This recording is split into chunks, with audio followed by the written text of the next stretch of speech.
राजधानी पटना में जिस वारदात का जिक्र कर रहे थे उसकी सीसीटीवी तस्वीरें भी आपको दिखाते हैं। पटना में हमलावरों ने एक छात्रा को गोली मारी।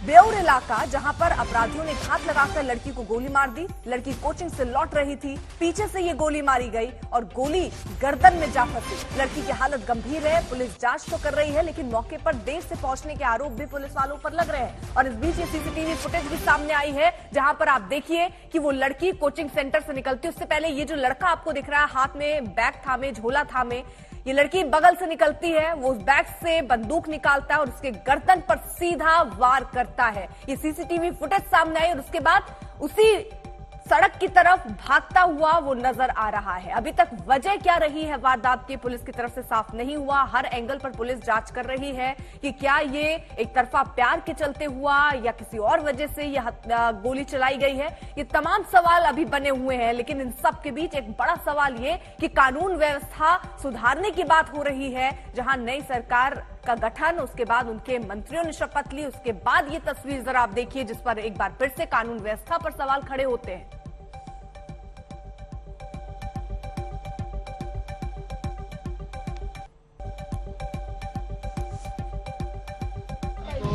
कैसे मालूम चला कि गोली लगा है? कौन सा कैसे अपराधी? ऐसे तो हम नहीं देखे हैं सर।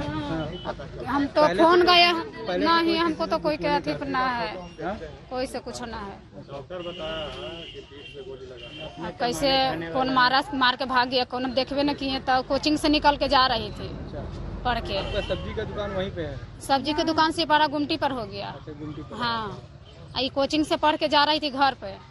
8 बजे छुट्टी हुआ, वही घड़ी जा रही थी। अब कोई लगैले था कुछ, अब किस काम के रखा है, अब तो हमें दुश्मनी कोई ना है इधर।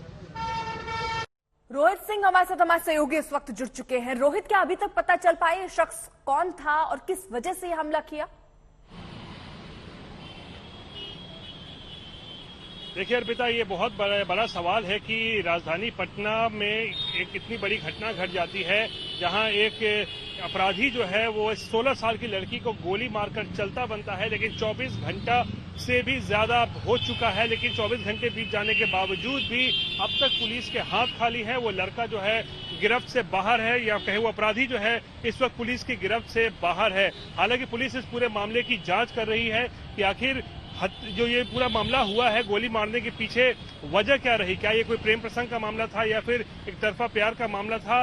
लेकिन जिस तरीके से पटना में ये घटना घटी है उसके बाद एक बार फिर से कानून व्यवस्था पे सवाल तो खड़ा होना लाजमी है कि आखिर कैसे एक अपराधी आराम से आता है, लड़की के गर्दन में गोली मार के चलता बनता है। 24 घंटे बीत गए हैं, लेकिन एक लड़के को अभी तक पुलिस गिरफ्तार नहीं कर पाई है। अर्पिता, बिल्कुल। और रोहित, परिवार वाले क्या कह रहे हैं? क्या किसी तरीके की धमकी थी? सवाल कानून व्यवस्था पर भी खड़े हो रहे हैं। वो अकेला शख्स वहां पर पहुंचता है और बेखौफ होकर, सवाल ये भी कि बंदूक उसके पास कैसे पहुंचती है और वो वहां आकर इतनी हिम्मत कैसे जुटा पाता है कि गोली चला दे।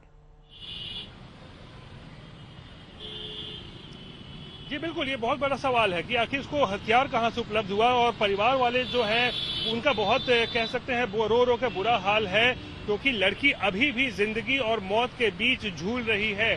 उसकी अभी क्रिटिकल उसकी स्थिति जो है वो बनी हुई है। लेकिन ऐसे में परिवार वाले चाहते हैं कि जो अपराधी है जिसने गोली मारी है उनकी बेटी को, उसको पकड़ा जाए। लेकिन अब तक 24 घंटे बीत जाने के बाद भी वो पकड़ा नहीं गया है।